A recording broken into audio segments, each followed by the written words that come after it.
Hello friends, Cheryl here with Inked Pulp. Welcome back to my channel and welcome back to another 12-minute tips. Today we're going to talk about inking or coloring your hole reinforcers. And I think we all know the trick of taking your vintage photo or whatever color ink and just kind of rubbing it over the hole reinforcers to give it that sort of aged look. But you may want to take it up a notch. You may want to do something like, shades of teal and blue. You may want to do some, nice purples and blues. This is almost a camo color. There's some green in there. We're going to pop that up with a little more green here. But lots of different colors. We've got some reds and browns. More of the browns. This is along the lines of what you would get with the vintage photo.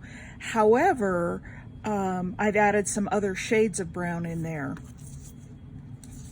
So there's some kind of orangey, real fall colors, orangey, red, brown.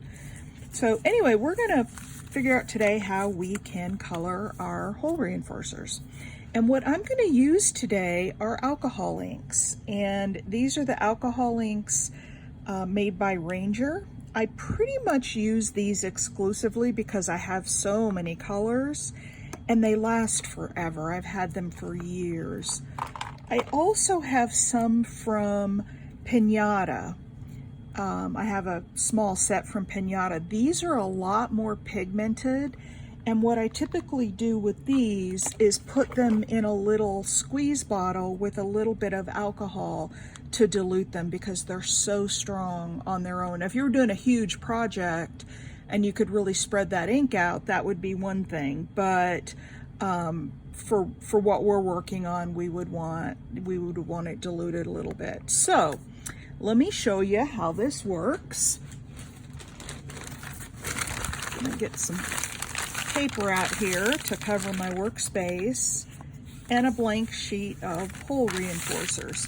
Now, when you get your, inkers, you can use the square one. You can also use the round one. You can use either one works.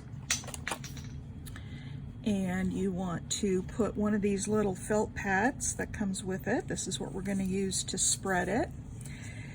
And let's do,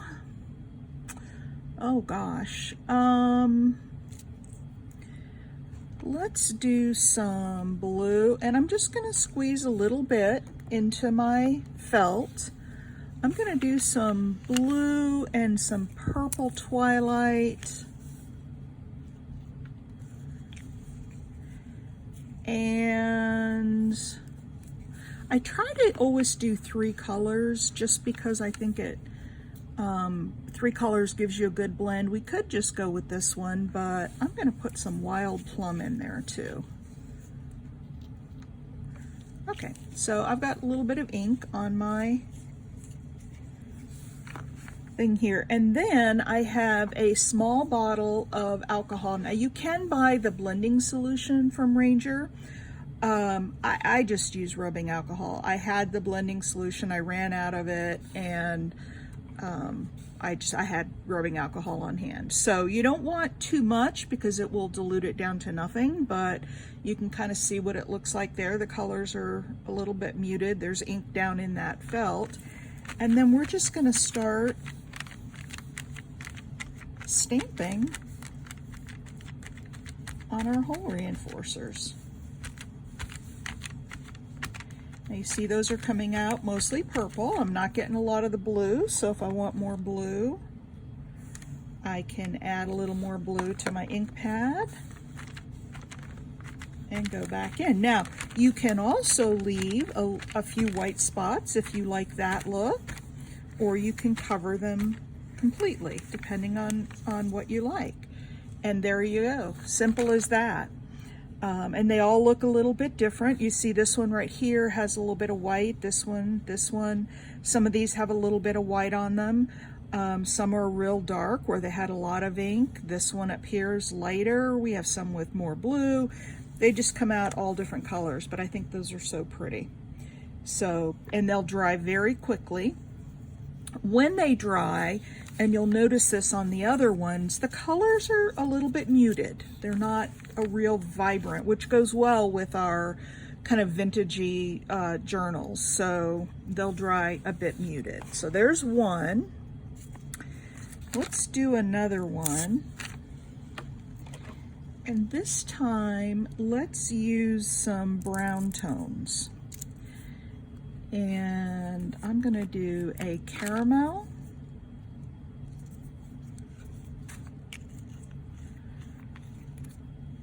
And espresso, which is gonna be really dark. And you kind of just want to put these colors right next to each other. They will blend with that blending solution, but then you'll also get some of the individual colors. And this one is latte, which is a much lighter. So we have a light, a medium, and a dark brown. I'm gonna put just a little bit of alcohol on that. And if you want to kind of see what it's going to look like, you can stamp off to the side. But I'm happy with that, so I'm just going to go ahead and stamp. Make sure that I get. And if you feel like you're not getting enough color, or one color is not coming through enough for you, you certainly can add more. I might put a little more of the latte on here to get a little lighter color, but you can see, looking at this, how we're getting a nice range of colors. And of course, they're going to look very different when you pull them off the sheet.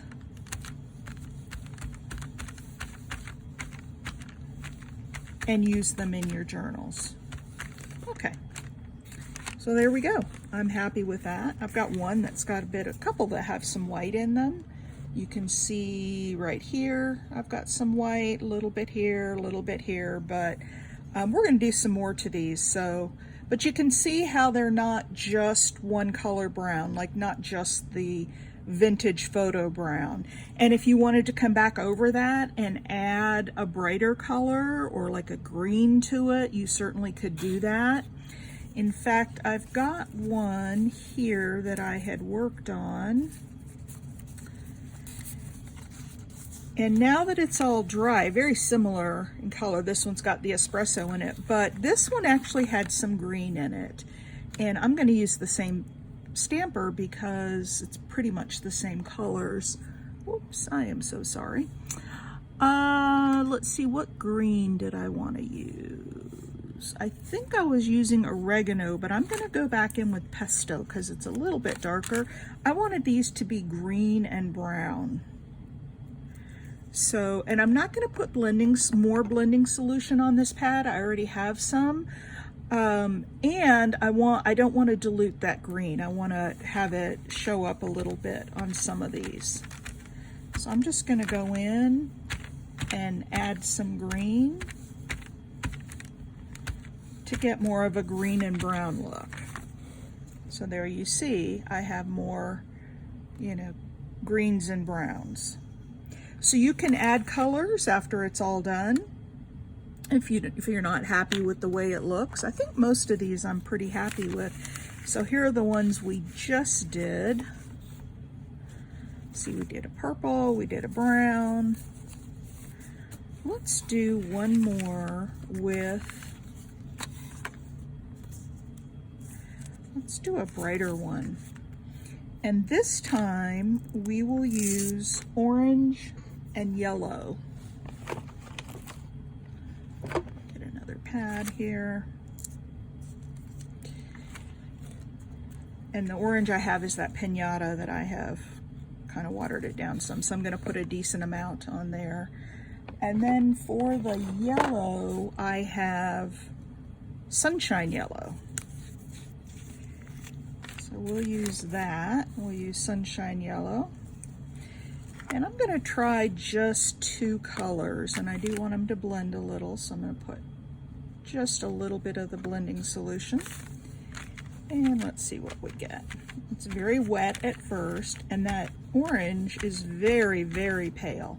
So what I'm going to do is go back to my full strength. I can find it in here.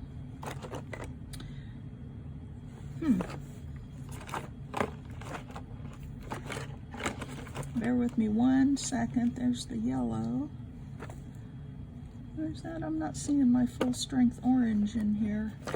And my, well, I guess I might have a little bit in here. My Ranger orange, I dumped a bunch of it out, so I don't have a lot left. I need to get more of that. Yeah, I'm not getting, oh, there we go.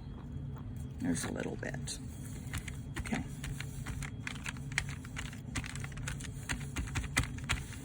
So there's some yellow and orange. And again, if I didn't like those colors, if I want to put some, maybe some pink in there with that, I could also make some orange tones as well by blending like a wild plum and a yellow would give me some orange, but I kind of like this one. So there we go. There's some oranges and yellows for a nice sunflower journal. So that's the idea. You just want to play, and if you're not sure how colors are going to look together, have a drop cloth. You can see I'm getting some great color on this drop cloth, and practice there and see how it comes out before you stamp it onto your hole reinforcers. So there are the ones that we worked on today. Now, I want to show you one last thing, and we are just about at 12 minutes, so I'm going to go very quickly here. And